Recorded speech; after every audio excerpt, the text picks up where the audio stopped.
Bonjour à tous, bienvenue dans Parcours Études. Donc l'émission, vous avez l'habitude maintenant. Donc c'est l'émission qui a pour objectif de retracer les expériences académiques des étudiants étrangers partout où qu'ils soient, dans le but de partager ces expériences académiques avec les nouveaux arrivants, donc les personnes qui viennent d'arriver en terre étrangère pour la première fois et qui commencent leurs études et ils auront sûrement besoin de ces expériences, question de se retrouver, d'avoir certains repères et de comprendre comment ça se passe à l'étranger, parce que j'estime que c'est important de partager nos expériences à l'étranger, parce que ça aide aussi les locaux de pouvoir nous comprendre, de se mettre dans notre peau pour comprendre notre histoire.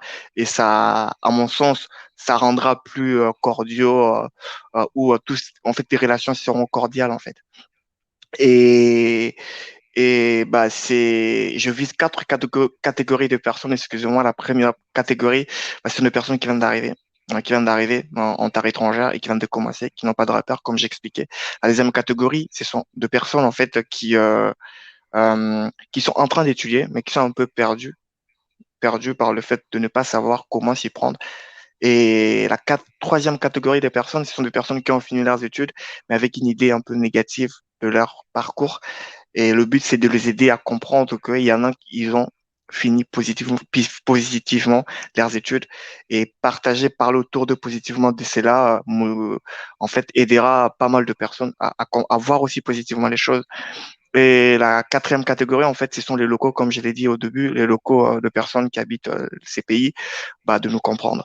Euh, Aujourd'hui, c'est Amini que je reçois. Amini, je commence toujours par remercier mes invités. Et je t'ai dit merci de participer à l'émission. Bien. Et du coup, je vais te laisser te présenter. Donc, moi, c'est Amani Kwasi Charles William Aimé. J'ai 23 ans. Je suis de la Côte d'Ivoire et je suis diplômé. J'ai eu un bac plus 5 en biologie et agrosciences, en amélioration, production, valorisation du végétal et je me suis spécialisé en génétique et amélioration des plantes. D'accord, Amini.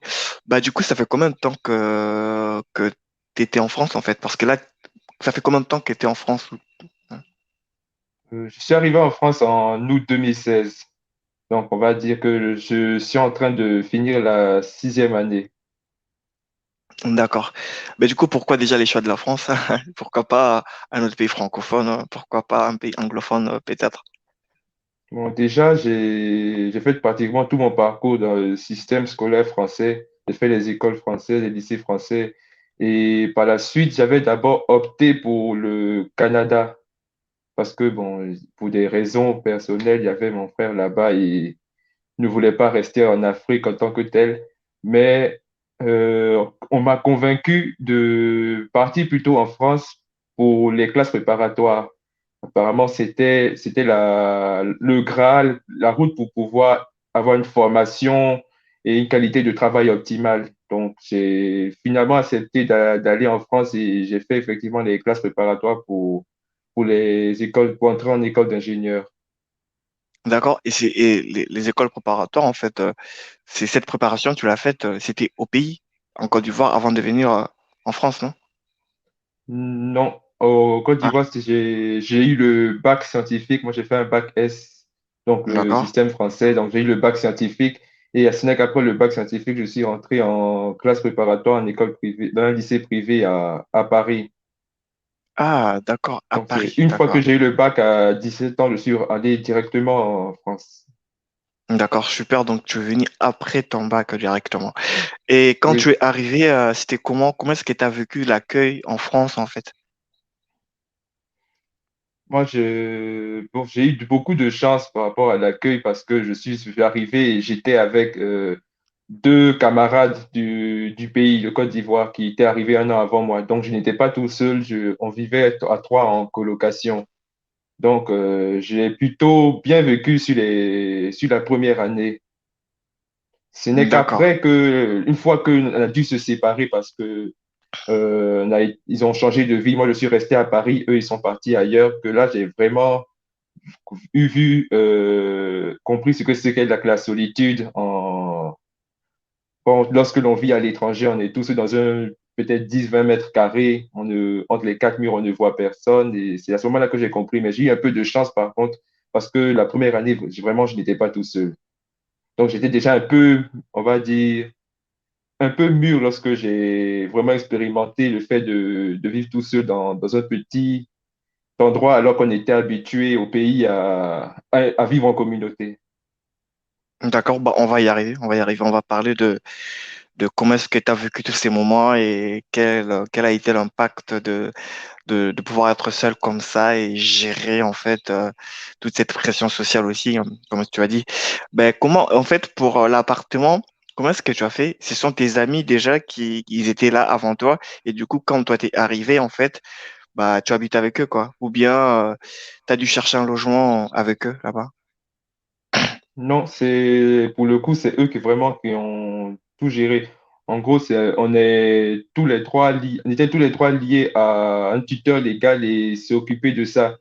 Mais d'abord avec eux, puisque eux, ils vivaient déjà ensemble la première année, et comme je devais venir les rejoindre, il a fallu chercher un autre. Mais pour la première année, je n'ai vraiment rien fait. C'est vraiment la deuxième Ok. année, il a fallu que moi-même, je recherche un logement et que je fasse toutes les démarches. D'accord.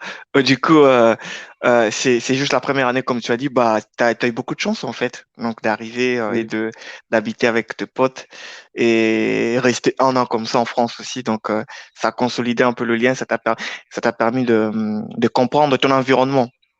Mais du coup, pour ta première année, tu étais encore avec tes amis, donc tu as commencé l'université.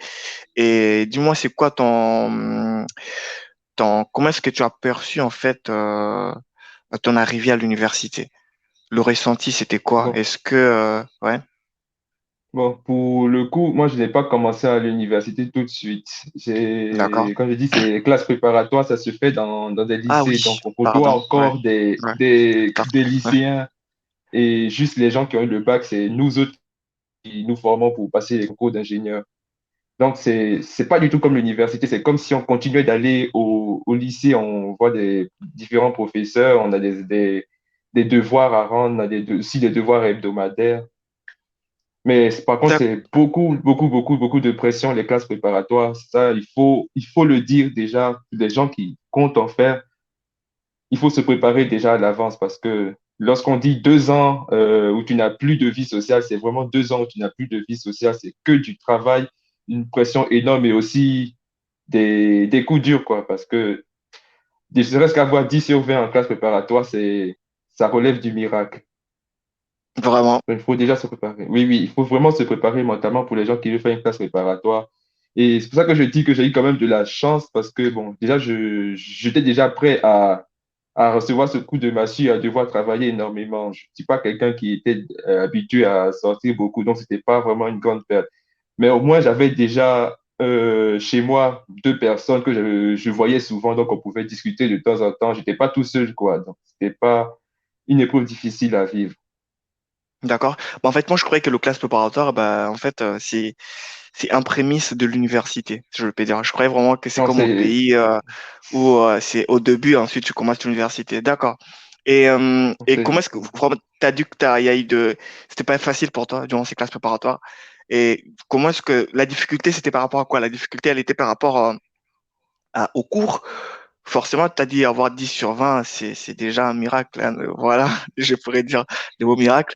Mais la difficulté, comment est-ce que pas comme, en fait, comment tu expliques cette difficulté que tu as traversée dans la classe préparatoire? Est-ce qu'elle était forcément sociale? Elle était académique? Elle était comment est-ce que toi, tu nous expliques ça, ces difficultés, toutes ces difficultés?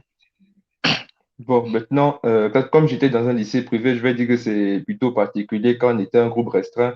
Donc, je ne dirais pas qu'il était du côté social parce qu'on était vraiment proches dans la classe préparatoire. On dit que ce sont les liens les plus forts que j'ai faits en France. Maintenant, la difficulté, elle était académique parce que Hmm. il n'y a pas vraiment le temps d'assimiler. Il faut faire les choses rapidement et lorsque l'on fait un devoir, on n'a pas toujours tout bien compris, tout bien assimilé, et ça fait que les résultats ne suivent pas. Et ce n'est que plus tard qu'on a assimilé les choses, mais il faut déjà passer à autre chose. Donc, c'est un rythme qu'il faut soutenir, et là, il n'y a pas de place pour la maladie, parce que tu es un peu faible. Pour le coup, ça va vraiment compliquer ton séjour. Et surtout qu'en classe préparatoire, ce n'est pas tout le monde qui poursuit jusqu'au concours. On peut abandonner en Mhm. cours de route ou si les professeurs estiment que tu ne pourras pas suivre, tenir le rythme, ils peuvent te faire abandonner ou te faire quitter la classe préparatoire pour aller à l'université. Donc, c'est un milieu totalement différent de l'université. D'accord. Et tu voulais vraiment le faire, en gros, c'était ce que tu voulais faire, ou bien c'était parce que c'était la seule option qui s'était présentée et que tu l'as fait juste parce que c'était cette option-là qui s'était présentée, le plan B. La classe Je l'ai fait ouais. parce, parce Mm. que on me l'a imposé. Ah, J'ai ok. dit, je voulais d'abord partir au Canada, mais Mais, le ouais. tuteur m'a imposé la classe préparatoire. Au moins, c'est ce que j'ai pu choisir, c'est de faire une classe préparatoire de biologie. Sinon, de base, Mm. j'étais censé faire une classe préparatoire économique. D'accord. Mais du coup, après Mais ces 2 ans, normalement, tu aurais sorti grandi, non, des classes, ces 2 années de classe préparatoire. Ouais. je vais dire oui et non, parce que, bon, après les 2 années de classe préparatoire, l'objectif d'une classe préparatoire, c'est de se préparer à un concours pour entrer en école d'ingénieur. Et le Mhm. concours, malheureusement, ça ne s'est pas passé comme je l'avais prévu. Je n'ai pas été admis. Et j'avais pas Ah, prévu de plan de secours derrière. Et là, ça a été beaucoup plus difficile parce que j'ai dû faire face à la réalité. Il faut forcément trouver une université parce que en France, faut se le dire, c'est pas le travail ou autre qui vous fera rester en tant qu'étudiant, c'est l'école. Si tu n'as pas d'école, tu ne peux pas renouveler ton titre de le séjour papier. et c'est retour à la Mm. maison. Mm. Et à ce moment-là, j'étais plutôt très négligent au départ parce que on arrive, on ne sait rien, on ne sait pas ce que ce sont les papiers les plus importants, on ne s'assure pas des choses. Donc, j'avais raté le premier renouvellement sur la première année. Donc là, je précise Oula. déjà que d'abord, ce sont les papiers. Il faut d'abord être en règle pour éviter toutes sortes de problèmes parce que tu n'as pas les papiers, tu ne peux pas recevoir les allocations, tout ce qui est CAF et autres, tu ne peux pas recevoir ça, les allocations familiales, et tu peux rien faire du tout, tu peux même pas travailler si tu n'as pas les papiers. Et moi, Tout à à fait, la ouais. fin de mon concours, je n'avais pas renouvelé mon titre de séjour, donc il était périmé et j'étais donc en situation, on va dire, je n'avais un sans-papier, quoi. J'étais un sans-papier, purement, même pour m'inscrire à l'université, si je n'entamais pas les démarches, je n'aurais même pas pu le faire. Après, je vais juste te couper un tout petit peu. On va continuer sur cette histoire, Mhm. mais juste pour comprendre, parce que j'ai du mal à comprendre un truc, c'est en fait, si après tes 2 ans, tu as passé des examens, c'est là qu'on a dit que t'es pas admis, et c'est après ça que tu es tombé sur cette situation, où tu es devenu sans, disons, sans C'est papier, quoi. Donc, Cependant, mais après la première année, vous c'est là. savez, il faut Ok. renouveler son titre de séjour. D'accord, oui. Et c'est ce renouvellement-là que j'ai raté. D'accord. Je Mais n'ai pas pourquoi tu l'as... renouvelé et le titre s'est Ah oui. périmé. Mm, Pourquoi je l'ai Oui, oui, raté? tout à fait. C'est, comme je l'ai dit, c'est par négligence. C'est vraiment par négligence il faut prendre rendez-vous 3 mois à l'avance. Moi, j'ai pris Mm. rendez-vous, on va dire, au moment où le titre il expirait. Et lorsque tu prends rendez-vous avec un titre qui est déjà expiré, la base de données ne te reconnaît plus. Ce qui Mais fait que du tu coup, es obligé de te rendre à la préfecture et là commencent les problèmes. d'accord, c'est devenu plus clair. Mais juste une dernière chose, est-ce que la première année, tu l'avais validée ou pas? La première année, juste.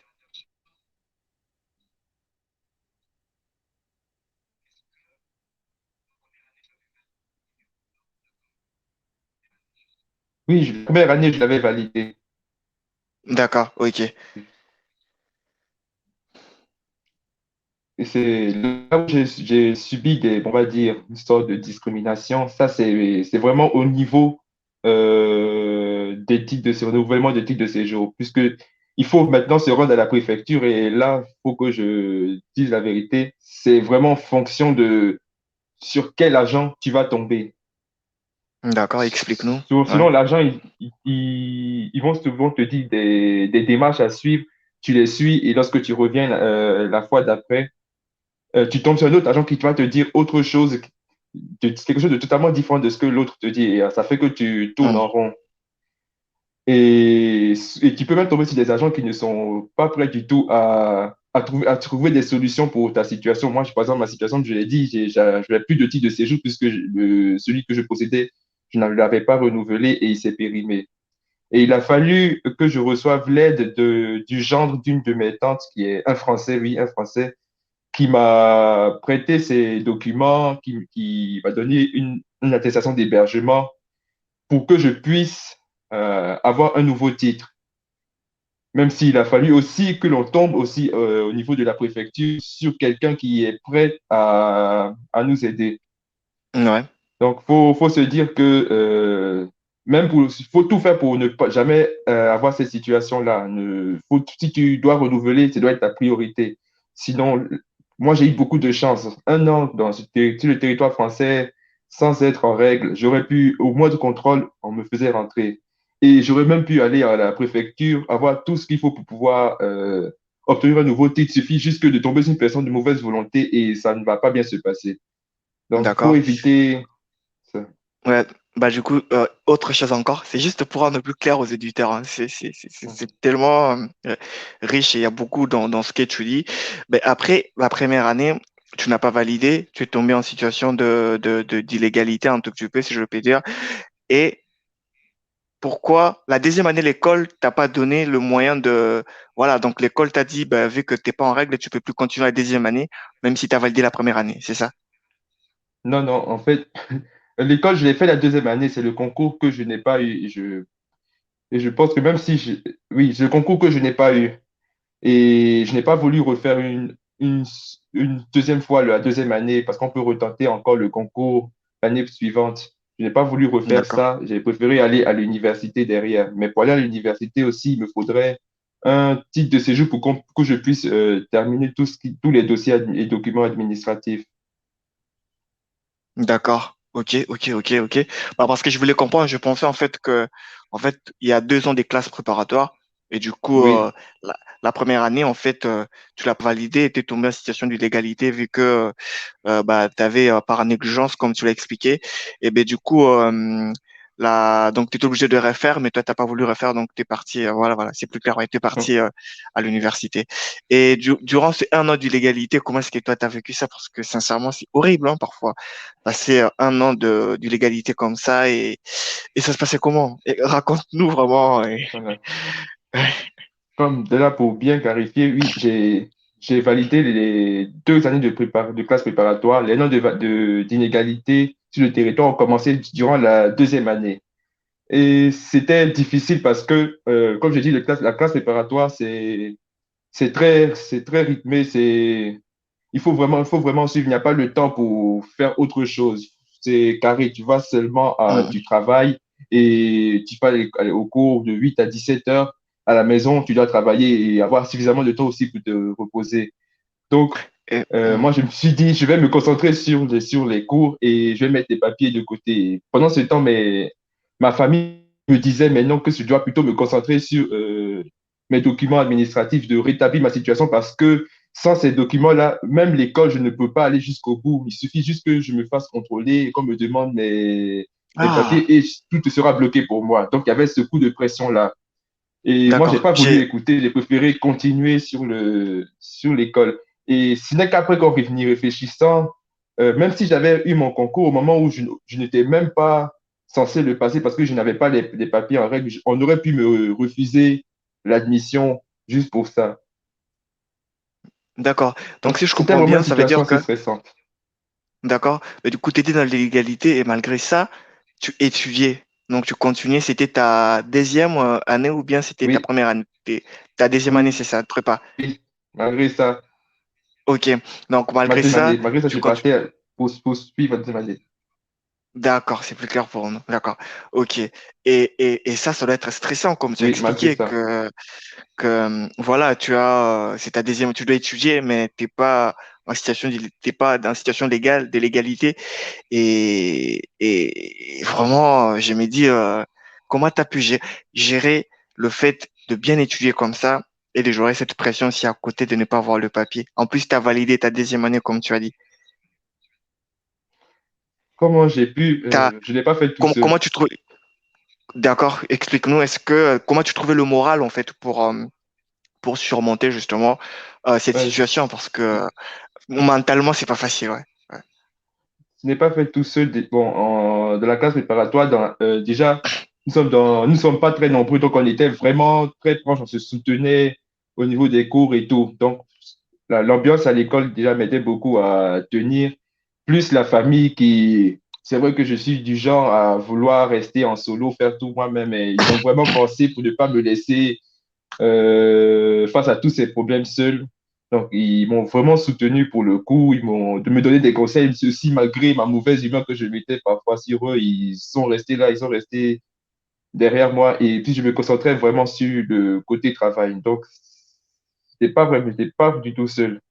La famille, D'accord. vraiment, c'est très, très important si vous avez de la famille là où vous allez étudier à l'étranger. Il faut vraiment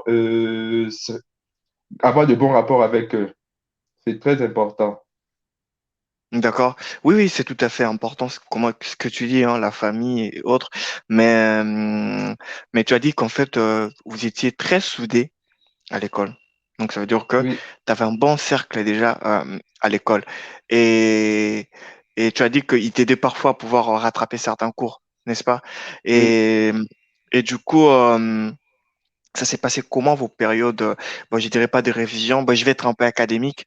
Ça s'est passé comment je dirais, votre façon de faire pour justement arriver à rattraper des cours et à valider certains cours en fait?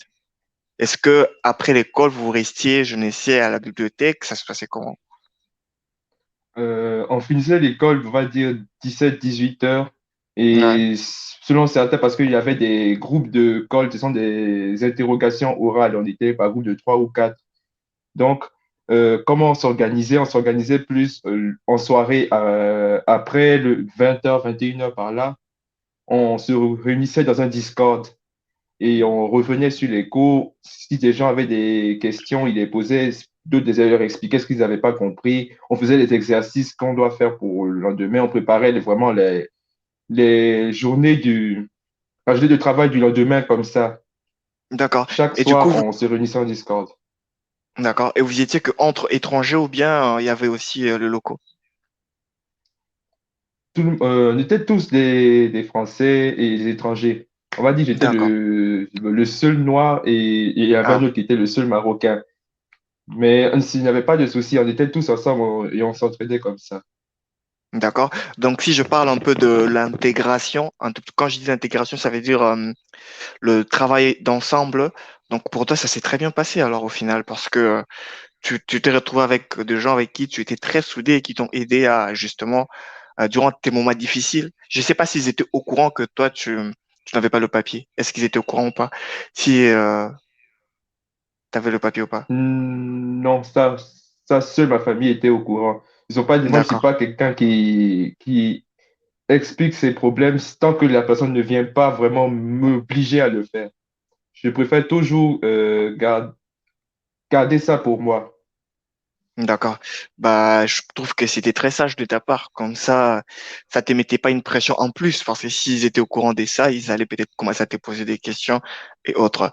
Et toi, tu trouves que l'intégration elle a été facile pour toi? Quand je dis intégration, le vivre ensemble, pour être plus précis, a été facile pour toi à l'école durant ces 2 ans? Parce que tu m'as dit que vous étiez très soudés. Donc, moi, ça me renvoie une image très positive de toi dans le vivre ensemble avec les autres. Ouais. En intégration en classe préparatoire, oui. Mais comme je dis, c'est totalement différent de l'université parce qu'en classe préparatoire, surtout en privé, on n'était vraiment pas nombreux. On va dire, on n'était même pas 10 en deuxième année. Donc, D'accord. on était, Obligé de, comme voilà. je dirais, une équipe, obligé d'être une équipe, comme une équipe de football. On doit être soudés, on doit avancer ensemble, on doit se pousser les uns les autres à se surpasser. Voilà, D'accord. c'était comme Ok. une équipe. Ok. Et on traversait Mais du tous les coup, mêmes galères. je comprends tout à fait. Bah, du coup, et quand est-ce que tu as eu ton papier, en fait? Je l'ai eu en 2018. 2018, lorsque j'ai fait Ah, mon inscription à l'université. d'accord. J'ai Donc, pu juste après, reprendre la procédure. d'accord. OK. Donc, après ces 1 an, ben, tu as repris la procédure avec l'aide tu m'as dit, d'un membre de ta famille pour Oui, appuyer les dossiers. Et ça fait que la prochaine année après c'est un an, bah, tu as eu tes papiers, quoi. Et du coup, quand tu as commencé Oui. l'université, c'était un soulagement pour toi de, voilà, en première année de débuter l'université parce que tu es sorti justement de 2 années où c'était pas évident. Bon, quand je suis allé à l'université, je suis rentré directement en troisième année de licence Ah, non, d'accord. et c'était totalement différent des classes préparatoires parce qu'en l'université, tu es livré à toi-même. Là, pour le coup, tu es vraiment livré à toi-même. Il n'y a aucun professeur qui va te pousser à travailler, qui va regarder ce que tu fais, Hmm. t'expliquer les choses. Là, c'est vraiment toi tout seul. Le prof, l'enseignant, il vient, il fait son cours et il s'en va. C'est très difficile d'avoir du temps pour eux parce que ils ont aussi ils sont aussi des chercheurs, ils ont des travaux à faire eux-mêmes. Et et il n'y a il y a pas du tout de pression à l'université. Tu travailles ou tu ne travailles pas, ça, personne ne regarde. C'est vraiment toi qui dois te prendre en charge. Si tu sais qu'il faut travailler, tu dois y aller. Et c'est juste ça. Donc, c'était, bon, moi, j'étais déjà habitué à travailler parce que je viens d'une classe préparatoire, donc je n'avais pas Hmm. de problème à ce niveau-là. Mais par contre, l'université, devoir être dans un amphi où on va dire, dans la promo, on était 40, dans les amphis, on Ouais, pouvait aller jusqu'à plus de 200 comme ça.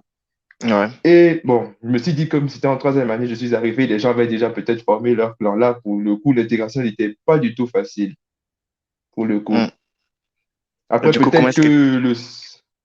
Non, pardon, je t'ai Oui, coupé, ouais. et peut-être que le souci venait de moi où je ne sais pas, mais l'intégration n'était pas du tout facile. C'est à peine si on se parlait, si ce n'est pas pendant des cours ou des TD où il faut travailler ensemble. Et je ne sais pas pourquoi, j'ai l'impression que les Français pensent que je suis susceptible. Lorsqu'ils font une blague, ils se sentent, bon, c'était pas le cas en prépa, mais en université, lorsqu'ils me faisaient une blague, ils se sentent obligés de m'expliquer qu'il n'y a pas de souci, c'est juste une blague, alors que je sais faire la différence quand même. Ah, ils étaient obligés de s'excuser parfois quand tu faisais des blagues Voilà, justement, ce parce genre qu'ils pensaient que toi, tu d'attitude-là. le prenais mal. Ouais. Oui, il peut penser que je le prends mal, alors que ce n'est pas nécessairement le cas. Après, Hmm. c'est selon les Et cultures pour toi, de... et pour toi, qu'est-ce qui peut expliquer ça en fait? Qu'est-ce qui peut expliquer le fait que à chaque fois, ils s'y reprenaient eux-mêmes quand ils te faisaient de blagues en fait? Je me dis que peut-être qu'ils n'étaient pas habitués à avoir un étranger qui n'est pas natif d'ici ou qui n'a pas grandi ici, qui vient d'ailleurs.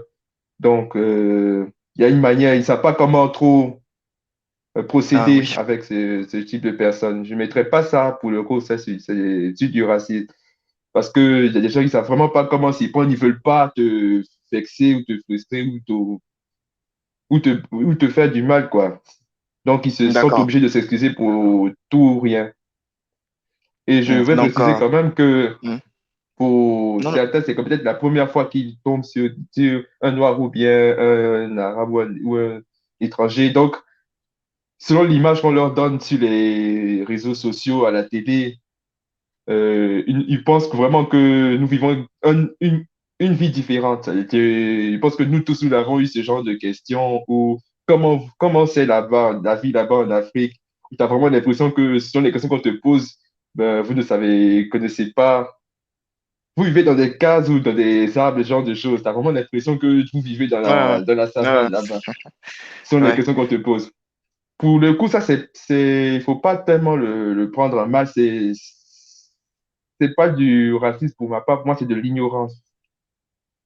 C'est, si on se fie, lorsque nous-mêmes nous arrivons chez eux et qu'on regarde ce qu'on leur montre à la télé où on montre que l'Afrique, c'est la misère et tout ça, ben, à la fin, ce genre de questions, on peut le comprendre. mais du Mais coup, si vous tombez, oui. ouais, mais du coup, comment est-ce que toi tu vivais ça en fait? Comment est-ce que toi tu vivais le fait que les autres s'y reprenaient eux-mêmes à chaque fois qu'ils te faisaient de blagues? Est-ce que tu te sentais un peu comme un paria ou bien tu te sentais comment en fait? Et comment tu te prenais pour ne pas rester dans un mindset négatif en fait pendant que tu étudiais et avec ce genre de comportement? Ben, disons que j'étais quelqu'un qui s'en fichait pas mal un peu des choses Hmm. et j'avais pas de problème à rester seul, m'occuper que de moi-même.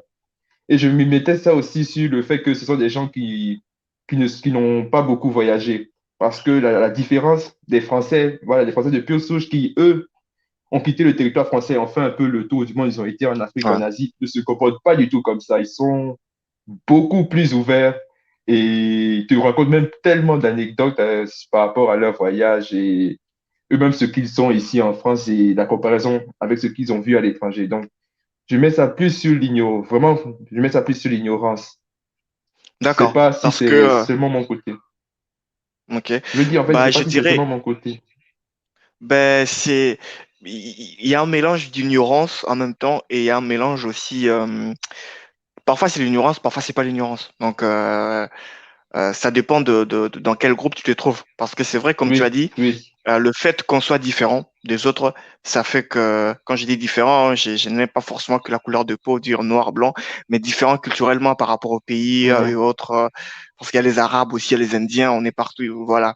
Donc, cette différence culturelle fait que parfois, quand tout le monde s'y retrouve ensemble, justement, si les uns n'ont jamais vécu dans un pays des autres ou les autres vice-versa, bah, on ne sait pas comment s'y prendre. On ne sait pas comment s'y prendre avec l'autre.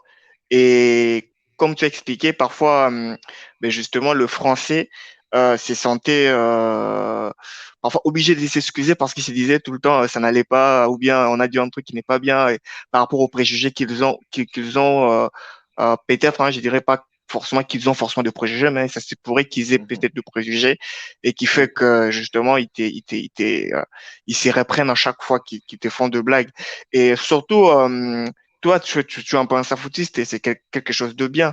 Mais j'aimerais bien partager pour dire à toutes ces personnes qui sont dans ces situations, surtout, garder le focus sur les objectifs, surtout sur pourquoi est-ce que tu es venu mhm. étudier et n'est pas te juger par rapport à la façon dont les autres te voient, surtout.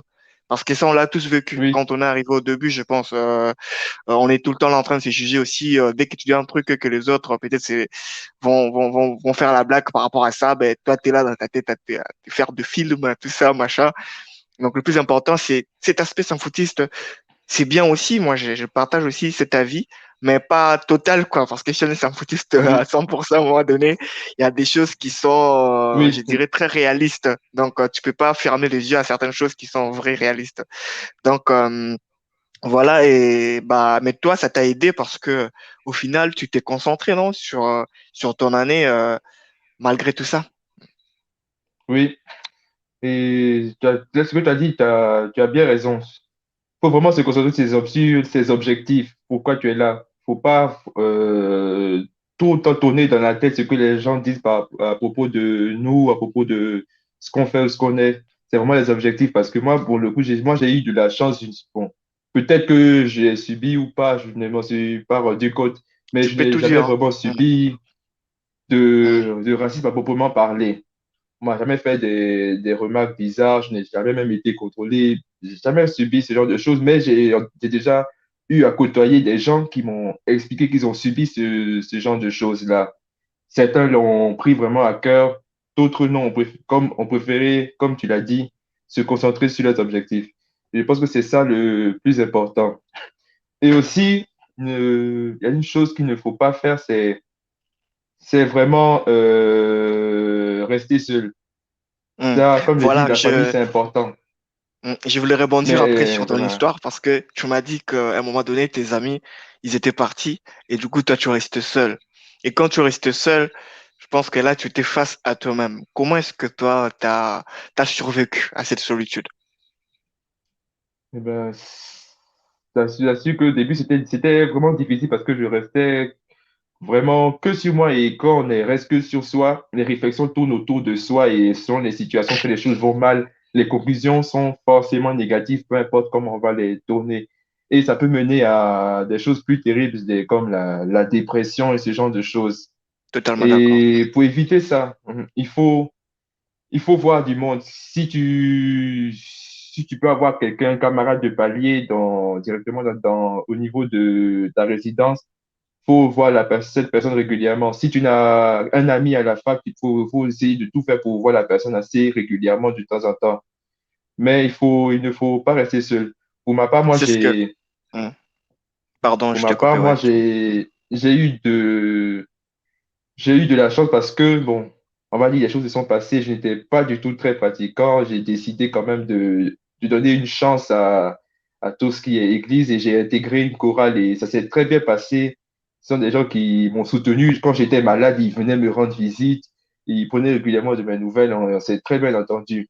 Et jusqu'à maintenant, on a gardé de bons rapports. Donc, je fréquente régulièrement les églises, tout ça. Bon, je suis chrétien catholique, donc c'est ça. Pour quelqu'un qui n'est pas chrétien catholique ou qui a une autre foi, ça peut se faire autrement. Mais en tout cas, se rejoindre en communauté et discuter, vivre sa foi ensemble et pratiquer des activités ensemble, ça aide beaucoup à traverser les moments difficiles. Hum. Donc, si je résume un peu, donc la meilleure astuce pour ne pas totalement t'enfoncer dans la solitude, c'est de trouver des activités culturelles ou des activités forcément, n'importe quelle activité à côté qui te permet justement de rencontrer du monde. Comme ça, Oui, tu seras moins seul et ça va te permettre de, voilà, de positiver tes pensées. Parce que comme tu as dit, c'est très important ce que tu as dit, hein. Donc, en fait, quand on est seul, on passe tellement du temps seul à s'enfermer et même tes conclusions par rapport à ta façon de voir le monde peuvent être très négatives sans que tu ne les saches, en fait. Mais en sortant, en voyant du monde, en rencontrant des amis, en s'efforçant, beaucoup d'activités, les sports, je ne sais quoi d'autre, ou l'église aussi pour certains, et ben, ça te permet justement de ne pas, voilà, sombrer, quoi. Donc, si je comprends bien, ça a été un grand pilier pour toi pour pas que tu sombres en fait dans ta solitude. Ouais. oui, Et après, c'était vraiment et ça. après, d'accord. Et du coup, après ta troisième, c'était ta troisième année, donc tu étais passé en master après, non? Ouais. Oui. Ok, Et bon, là, moi, j'ai eu pratiquement le grand dilemme de l'étudiant étranger puisque j'ai beaucoup voyagé à cause de l'école. Puisque j'étais d'abord à Paris, l'université, je l'ai eu à Amiens. Et j'étais déjà en troisième d'accord. année de licence. Donc, après, si je ne suis pas pris en master là-bas ben, et que je suis pris ailleurs, qu'est-ce que je dois faire? Je suis obligé de déménager. Donc, je n'ai fait qu'un an là-bas. Je n'ai même pas eu le temps de bien poser mes marques. Il a fallu que je remballe tout pour aller ailleurs de nouveau et reprendre tout à zéro. Donc, c'est déjà une chose que je peux dire. Chaque fois qu'on doit quitter une ville, c'est comme repartir de zéro à chaque fois. Il faut reprendre ses marques, trouver de nouvelles relations parce que tu vas aller dans un endroit. C'est très rare les cas où tu connais déjà quelqu'un qui se trouve là-bas. Donc, on va poser Hum, le hum. postulat que quand tu arrives, tu connais absolument personne. Et c'est à ce moment-là, il faut devoir, comme j'ai dit, repartir de zéro, tout Ouais, refaire. tout à fait, tout à fait.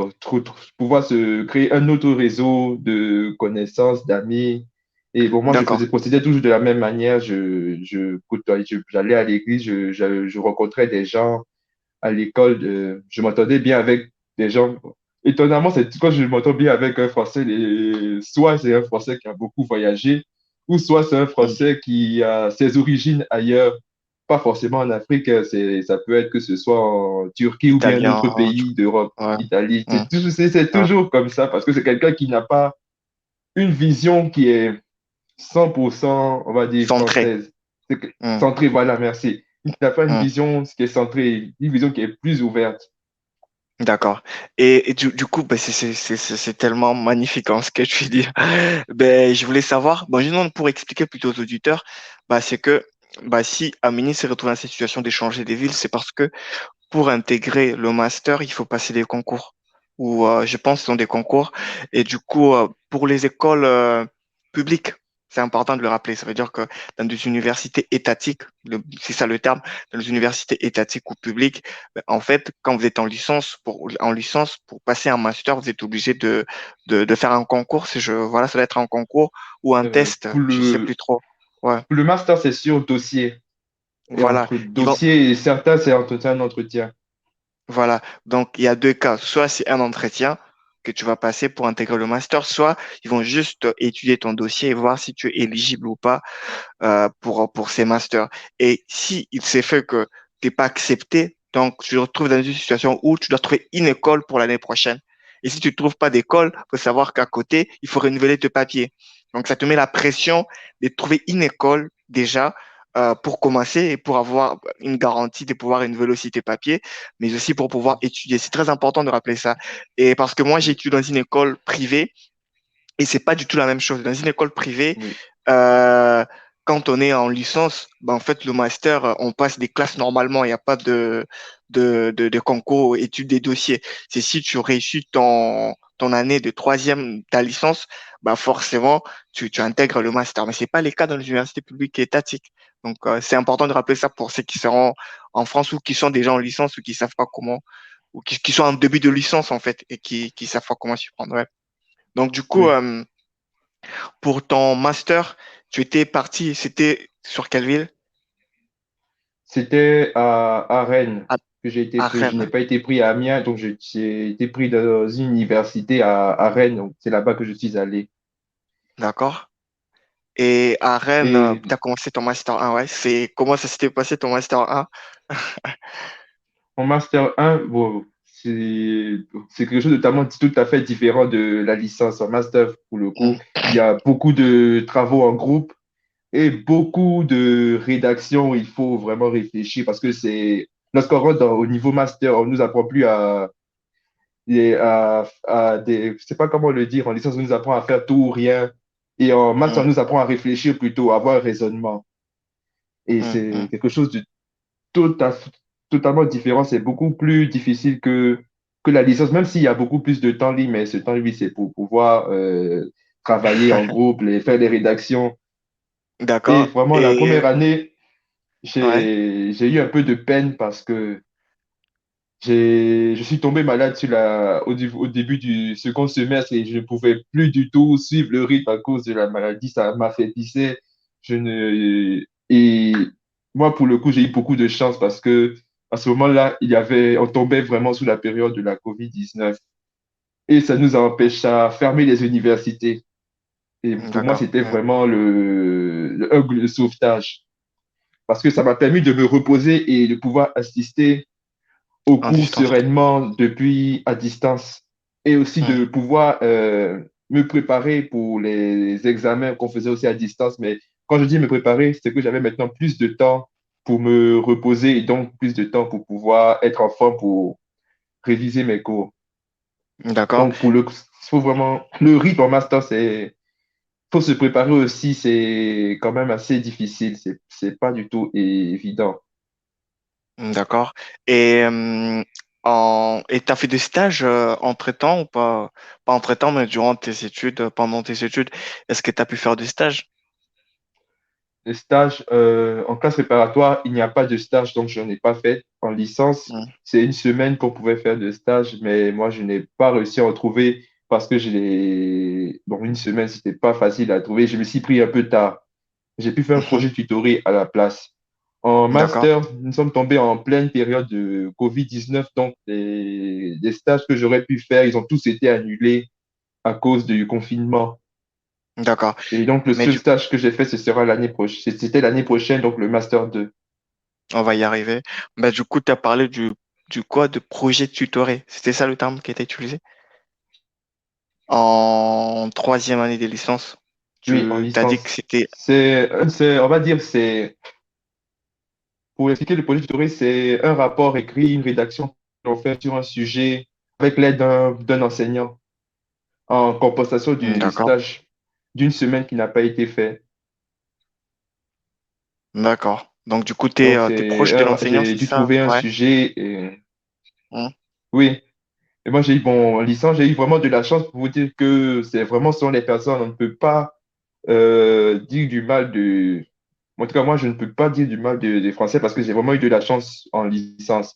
Déjà, c'est l'enseignant qui m'a aidé, c'est une enseignante qui, lors des examens le premier semestre de la licence 3, troisième année de licence, elle m'a aidé à repasser un examen que je n'avais pas fait correctement. Vous aurez pu me recaler Hmm. d'office, mais elle m'a aidé à le repasser parce que, comme qui dirait, moi, j'avais pas compris comment ça se passait et elle a estimé que c'est parce que je ne savais pas du tout les procédures que j'ai fauté à À l'examen. utiliser. Hmm. Hmm. Pour Hmm. préciser, oui, c'était une épreuve où il y avait deux sujets et il fallait faire les deux sujets. Et moi, je pensais qu'il y avait qu'un seul sujet, on choisissait au choix et je n'ai Ah, traité qu'un seul. Donc, d'accord. elle m'a Hmm. permis de traiter le second sujet par la suite. Et au moment du projet tutoré, comme j'ai dit, j'avais pas trouvé de stage, donc j'étais juste là comme ça. Donc, elle s'est opposée pour m'aider à faire le projet je tutorais. Elle m'a expliqué que pour elle, j'étais pas un idiot, c'est juste que je ne savais pas les choses. Et comme hum, je ne sais pas et je ne demande pas. Et c'est pas une bonne chose. Lorsqu'on arrive en tant d'accord. qu'étranger, on ne sait rien. Nous, on n'est pas habitué au système français en tant que tel. Donc, peut-être pour les autres, eux, ils s'y connaissent. Quand on arrive quelque part, eux, ils Ouais. s'y connaissent peut-être déjà parce qu'ils sont dedans depuis longtemps. Mais si toi, tu ne sais pas, il faut vraiment demander aux gens. Il n'y a pas de honte à demander. Même si on peut mal te répondre, on peut dire je ne sais pas. Il faut insister même au niveau des enseignants. Et elle m'a vraiment aidé pour le coup. Celle qui s'est proposée, je vous dis que c'est une Française 100%, hein, mais celle Ouais. qui s'est proposée, Hum. qui m'a fait l'organisation, qu'est-ce que je devais faire et c'est tout. Elle m'a Ouais, bah, vraiment c'est pas. poussé jusqu'au bout. Ouais, c'est pas. Il y a en France, il y a de bonnes tout comme de mauvaises personnes. Donc, tu es tombé sur Oui, une bonne personne, forcément, qui t'a aidé. Et ça, c'est, voilà. Mais du coup, pour revenir sur ton master 2, bah, du coup, c'est là où tu as passé ton stage durant ton master 2. oui, le premier Et, stage. dé- et déjà, comment est-ce que tu as vécu cette année-là? Et la deuxième question, c'est, ça a été facile pour toi de trouver les stages? Bon, comment j'ai vécu d'abord cette année-là? Bon, c'était aussi une année Covid-19, donc à un moment donné, nous avons tous été confinés et on est Ouais, resté à la pareil, hein, on maison, a on tous suivait les vécu, ouais. cours à distance. Donc, suivre les cours à distance, c'est vraiment pas facile. C'est vrai qu'on peut dormir et se lever à l'heure que l'on veut, genre 10 minutes avant le début du cours. On peut laisser le cours en stand-by et aller dormir pendant que le professeur il parle. Mais c'est vraiment pas une bonne modalité pour travailler. Mm, Déjà, il n'y a pas d'interaction facile avec les enseignants. On s'endort très facilement parce que, bon, il n'est pas devant nous et c'est pas facile d'interagir. Et surtout, faut être équipé. Je crois que c'est pas tout le monde. C'est vrai qu'en master, on nous recommande tous d'avoir un ordinateur portable, mais je veux dire que c'est pas tout le monde qui pourrait en posséder un, qui en je vois. posséderait. Mm, Donc, ça peut être très difficile. Et aussi, les travaux de groupe, il y a des travaux à rendre en groupe, puisqu'en master, c'est beaucoup de travaux de groupe. Avec le mm. confinement, comment ça se passe? On est obligé de faire tout à distance, chacun sa part, et s'entraîner à distance. Même le rendu, ça se fait à distance, on se passe la parole Ouais, selon ouais. les micros. Et il y a il peut y avoir des problèmes techniques, donc c'est Ouais, pour le coup, c'était ça, pas moi, je évident ne veux plus ouais. de, voilà, c'est pas évident. Je veux plus devoir repartir à l'école et subir encore un confinement et tout ça. Je préfère en bonne et due forme aller en classe et suivre le cours correctement et même les rédactions, les rendre directement dans les exposés en classe. Ouais, Maintenant, pour tout à trouver un fait. stage, Mm. Ah non, non, je voulais juste ajouter que, bah, en fait, ouais, il y a eu un côté positif et négatif du confinement. Donc, oui, c'est vrai que travailler en distanciel, ça a été dur, psychologiquement surtout. Mais après, ça nous a poussé à développer, en fait, des technologies autour de ça pour nous adapter. mhm, Parce que c'est une question quand même, c'est une chose bah, en fait, ça refait la façon de voir ou de voir le monde professionnel tout comme le monde académique. Maintenant, on parle du système hybride. Ça veut dire que même dans les écoles, ils réfléchissent à trouver des jours où les gens vont travailler en télétravail, des gens seront en présentiel. Après, ça, c'est une autre discussion qui n'a carrément rien à voir. C'est juste, voilà, une petite aparté. mhm. Voilà, je te laisse continuer pour les stages. Ouais. Pour les stages, en première année, c'est beaucoup plus difficile d'en trouver parce que ce sont des stages on va dire, de 2 à 4 mois qu'on demande. Et là, ils sont beaucoup moins nombreux que les stages de 6 mois qui sont des stages de fin d'études. Donc, je pensais que ce serait difficile comme en première année, mais j'ai pas vraiment souffert pour trouver un stage en seconde année. Même s'il faut suivre les recommandations que tous les professeurs nous disent à chaque fois, il faut commencer Ouais. à chercher dès maintenant, dès que les cours commencent, il faut commencer déjà à chercher le stage. C'est vrai qu'on peut vouloir attendre que des sujets plus intéressants par la suite, mais c'est vrai qu'il faut s'y prendre plus tôt. Donc moi, je me suis contenté en seconde année de chercher sur la plateforme de l'école où ils proposaient des stages avec des partenaires. Donc c'est là-bas D'accord. seulement que j'ai regardé. Et j'ai une J'étais à question pour toi. l'Agrocampus Ouest de Rennes, en fait. Mais est-ce que Oui, sur ton CV, tu mettais ta photo ou pas? non, sur mon CV, bon, au début, je la mettais, puis après, je ne l'ai pas mis parce qu'on me disait que c'est mieux de ne pas mettre ma photo. que Ah ouais, peut-être, ouais, bon, c'est juste une question. Ouais. on Je te dit posais cette que question. mettre sa photo, Ouais. ça peut être d'office te disqualifier parce que peut-être quand les gens vont voir que tu es noir, ça peut être un problème. Du Bon, coup, c'est ça, une question de pourcentage. voilà, non, non, c'est une réalité et c'est une Mhm. forme de discrimination très énorme, tu vois. Oui. De, hum, déjà de voir que t'es la personne est noire sur la photo et de ne pas la choisir, tu vois. Donc, ça, c'est une discrimination. Donc, parce que moi, ça, c'est personnel, hein. Toi, t'as un avis à toi voilà, tu veux passer par tes propres moyens à toi. Donc, mais je voulais juste te dire que bah, le fait de mettre la photo, j'en ai parlé une fois dans l'émission aussi avec un invité, bah, le fait de mettre la photo justement bah, prouve qu'on s'assume aussi. Je comprends peut-être que pour toi c'était pas facile parce que ça s'apprend et ça prend du temps aussi, mais une entreprise qui t'accepte avec ta photo, en fait, ça veut dire que c'est une bonne entreprise parce qu'elle t'accepte avec toutes tes valeurs, tu vois. Surtout si c'est pour dans les cadres du travail et autres. Tu vois. Et voilà, mais une entreprise qui, sans photo, t'accepte, mais il se pourrait que quand j'arrive en présentiel, durant l'entretien, on voit que tu es noir aussi, ça peut poser problème. Mais bon, ça, c'est chacun qui fait selon sa façon Mhm. de faire et de s'y prendre. En tout cas, c'est un point de vue un peu personnel. Voilà. Et du coup, Mhm. au final, tu as pu trouver ton stage, voilà. Et ça se passait comment ton stage aussi? Ben, je n'ai pas trouvé mon stage à Rennes. Mon stage s'est Ah, déroulé à Dijon. Donc, il a fallu aussi que je déménage pour m'installer d'accord. là-bas. Donc, je me suis rendu à Dijon. Le stage s'est déroulé du 4 janvier 2021 au 23 juin. Donc, c'était un stage d'un laboratoire de recherche. Je suis D'accord. arrivé, comme j'ai rencontré mon encadrant de stage qui m'a présenté à toute l'équipe, tout le laboratoire. On a fait le tour de tout le monde pour me présenter que je suis le nouveau stagiaire pour leur projet. Et tout de suite, on a commencé déjà le travail. Donc, Hmm. bon, je ne veux pas faire de comparatif avec comment les stages se déroulent dans nos pays en Afrique, mais bon, si je dois comparer avec ce que mes amis de Côte d'Ivoire me disent, ben, en Europe, le stage, bon, c'est comme si tu travaillais pour de vrai. Tout de suite, on te donne des responsabilités et Il y a pas photo. les assumer. Il va falloir les assumer.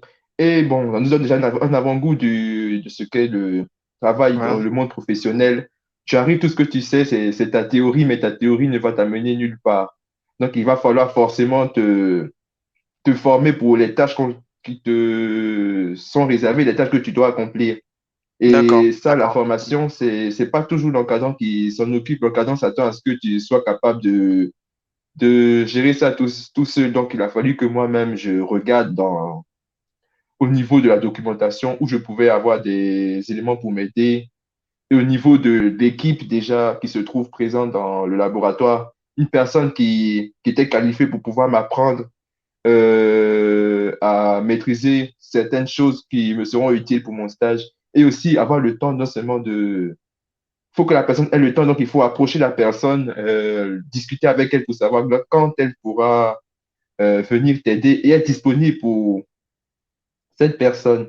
Et non seulement être disponible, mais il faut aussi rapidement assimiler car les gens n'ont pas Je le temps et comprends. ils ont vraiment pas le temps, ils ont beaucoup de choses à faire. D'accord. Donc, c'est Et du, ça, hmm. les stages, D'accord, bah c'est vraiment t'as du bien travail. résumé. T'as bien résumé, ouais. Bah, du coup, ça s'est très bien passé pour toi, ton stage, donc t'as pas eu trop de soucis. C'était juste le fait que tu t'es impliqué beaucoup et voilà. Donc, Oui, d'accord. Mais du coup, t'avais un rapport de stage après, non, à la fin. Une soutenance aussi de master. Parle-nous un oui. peu sur ta soutenance, en fait. Comment est-ce que tu l'as abordé, en fait, cette soutenance? Et ben, la soutenance, je pense que ça se prépare quand même. Le rapport et la Hmm. soutenance, ça se prépare. Moi, pour ma part, la stratégie, c'est de se préparer dès le début. Il faut déjà faire Mhm. tout ce que tu peux faire dès le départ, il faut le faire, que ce soit la bibliographie, la méthodologie, la rédaction du matériel et méthodes, comment tu procèdes pour pouvoir avoir tes résultats. Il faut déjà D'accord. faire ça Hmm. dès le départ, comme ça au moins tu es tranquille. Et ensuite, nous, ça a été un peu difficile parce que le temps d'analyse des résultats a été estimé à la baisse, beaucoup à la baisse. C'est-à-dire, ça nous a pris beaucoup plus de temps que prévu, à tel point qu'il a fallu vraiment réadapter notre protocole et notre manière de procéder. Et ce n'est que sur la fin que nous avons rédigé le rapport et la présentation pour la soutenance. Ce qui m'a aidé quand même par rapport au rapport, c'est que mes encadrants se sont mis à 200% avec moi. Je rédigeais, je leur envoyais, ils faisaient leur retour, j'appliquais les corrections. On a fait ça pendant une semaine intensive. Franchement, ils ont mis de côté aussi leurs propres travaux pour m'aider là-dessus. Ah, ça c'est Maintenant, super, ouais, vraiment. Ouais. oui, Hmm. c'est avec les retours que j'ai eu d'autres de d'autres amis et camarades de classe. Leurs encadrants n'ont pas été aussi tendres par rapport au rapport. Proche, Ils ont ouais. dit Ouais. qu'ils auraient dû faire ça bien avant ou ils vont se débrouiller tout seuls. Moi, j'ai vraiment été aidé et ils m'ont soutenu. Et par rapport à la soutenance, j'ai été aidé par l'ensemble de l'équipe puisqu'ils organisaient chaque semaine des sortes de réunions où ils se réunissaient pour parler chacun de leur projet. Et de temps en temps, une fois au moins dans le mois ou deux fois dans le mois, je devais présenter mes travaux. Donc, j'en profitais pour faire une sorte de préparation à Des la petites préparations. soutenance. Hmm. Voilà. Et ils me faisaient leur retour sur ce que je devais améliorer, comment je devais présenter les choses et D'accord. en fonction de ça, je réadaptais. Donc, Ok, ok. ça s'est plutôt bien passé sur ce côté-là. Les gens sont quand même très accueillants dans Ça les dépend de laboratoires de l'endroit où tu recherche. te trouves. Ouais, Oui, ça ça dépend dépend de de l'endroit où tu te l'endroit trouves. parce que mon ami, Ouais. j'ai un ami qui a une expérience tout à fait différente. Voilà, Donc, ça d'accord. dépend vraiment de l'endroit. Moi, j'ai eu de la chance de tomber sur un endroit où les gens sont quand même ouverts, ils aiment bien discuter et on n'entend pas des vilaines choses sur d'autres personnes dans le dos, ce genre de choses. Parce que ça, Bah, j'ai un ok. ami qui a fait son stage dans un laboratoire privé dont je vais taire le nom, mais qui n'en a pas eu un bon retour. Il m'a même dit que si je devais un jour travailler là-bas, de refuser. Parce que les gens là-bas ne sont pas des gens bien, ils sont hypocrites, en résumé, ils sont des gens hypocrites et qui aiment beaucoup mettre la pression et qui ne savent pas, qui n'ont pas de bons rapports sociaux entre eux. D'accord. Bah, en fait, ça dépend de l'expérience de tout un chacun. Bah, du coup, on est Oui. presque à la fin, en fait. On est à 57 minutes d'émission. Donc, figure-toi qu'on a beaucoup parlé. Et est-ce que tu as un mot de la fin par rapport à toutes ces expériences que tu as vécues? Qu'est-ce que tu pourrais dire à ceux qui viennent d'arriver ou à ceux qui sont un peu perdus, mais qui ont déjà commencé leurs études, mais qui sont un peu perdus, ou qui traversent des situations de papier aussi? Donc, euh, qu'est-ce que tu pourrais leur dire, en fait? Parce que Déjà, toi, juste oui, avant de te laisser, toi, tu passais par quatre villes. C'était Paris, Paris, Amiens, c'est ça, non? Dijon, Paris, Amiens, Dijon et Rennes. Rennes. Voilà, Oui. voilà. Déjà, avant d'arriver, il faut déjà avoir une sorte de fil directeur de tes études. Parce que déjà, les choses peuvent ne pas se passer comme prévu, mais au moins, si tu as un fil directeur et que tu as prévu quelques plans B et plan C, tu ne vas pas te retrouver dans une situation où le plan A n'a pas fonctionné, maintenant, qu'est-ce que je fais? Parce que c'est du temps. Souvent, si tu peux avoir tenter un nouveau truc et les délais de candidature sont déjà passés et c'est vraiment dommage d'en arriver Hmm. là. C'est pour ça qu'il faut prévoir les choses vraiment à l'avance. Et une fois que tu arrives, la première chose, le plus important d'abord, ce sont les papiers, parce que sans les papiers, tu ne peux pas aller à l'école et tu peux même pas travailler pour dire que tu vas pouvoir avoir quelque chose pour pouvoir avoir un peu d'argent. Tu pourras pas travailler du tout si tu n'as pas les papiers. Et de deux, c'est la santé. Parce que sans la santé, comment tu peux aller à l'école? Tu ne pourras pas suivre, tu ne seras pas optimal pour, non seulement même pour travailler et pour étudier. Et c'est après, c'est le travail, parce que c'est pour ça que tu es venu. Si tu n'as pas les Hmm. résultats à l'école, tu ne peux pas renouveler tes papiers. Il ne faut pas penser que qu'ils donnent toujours, juste parce que tu t'inscris à une autre formation, ils vont le donner. Ils peuvent donner peut-être deux ou trois fois, mais ils regardent les résultats. Si tu les obtiens pas, on peut te refuser. Donc, il faut faire très attention sur ce côté-là. Et après aussi, c'est le cadre. C'est pas la même culture lorsqu'on arrive ici. Les choses sont tout à fait différentes. Souvent, lorsqu'on est chez nous, dans nos pays en Afrique, on voit ça comme une sorte d'Eldorado. Vraiment, la vie est belle C'est là-bas, mais ça. la Hmm. réalité est tout autre quand on arrive. Hmm. Il faut être prêt à accepter que la réalité et que les choses seront plus difficiles là-bas et ne pas se renfermer sur soi. Il faut Je ne dis pas qu'il faut suivre les gens parce que on est quand même des êtres intellectuels. Si on va à l'école, on sait réfléchir, on sait ce qui est bon pour nous. Mais il ne faut pas se rester enfermé. Il faut voir la famille, avoir des amis, sortir de temps en temps. c'est toujours bon. Et aussi, il faut profiter quand même de la ville qu'on visite. On ne tombe pas nulle part. Là où on arrive, il y a une culture, il y a des choses qu'il faut découvrir. C'est toujours bon de voir ces nouvelles choses, comment les gens vivent ici, qu'est-ce qu'ils font habituellement, pouvoir faire les comparatifs avec ce que nous savons de chez nous. Et aussi maintenant, par rapport à la fin des études, bon, faut se préparer déjà au niveau du stage, parce que le stage de fin d'études, si la formation nécessite un stage, il faut pas le prendre à la légère. Il faut prendre un stage qui sera conforme avec ce qu'on veut faire plus tard. Ça aide beaucoup sur les dossiers, parce que si tu le fais au hasard, ça peut compliquer vraiment les choses. Et il faut préparer déjà commencer déjà à postuler. Si on veut travailler tout de suite après un diplôme, il faut commencer déjà à postuler. Si on veut faire poursuivre avec une thèse, il faut déjà commencer à chercher. Il ne faut pas attendre la fin pour commencer parce qu'il sera peut-être déjà trop tard. Certains réussissent à trouver un emploi tout de suite après et d'autres non. Voilà, c'est à ce moment-là que la partie difficile commence parce qu'il faut vraiment s'accrocher. Pour D'accord. nous autres étrangers, comme on le dit, soit on fait cet endroit à l'APS et on a un an pour trouver un emploi ou sinon on fait nos bagages et on rentre.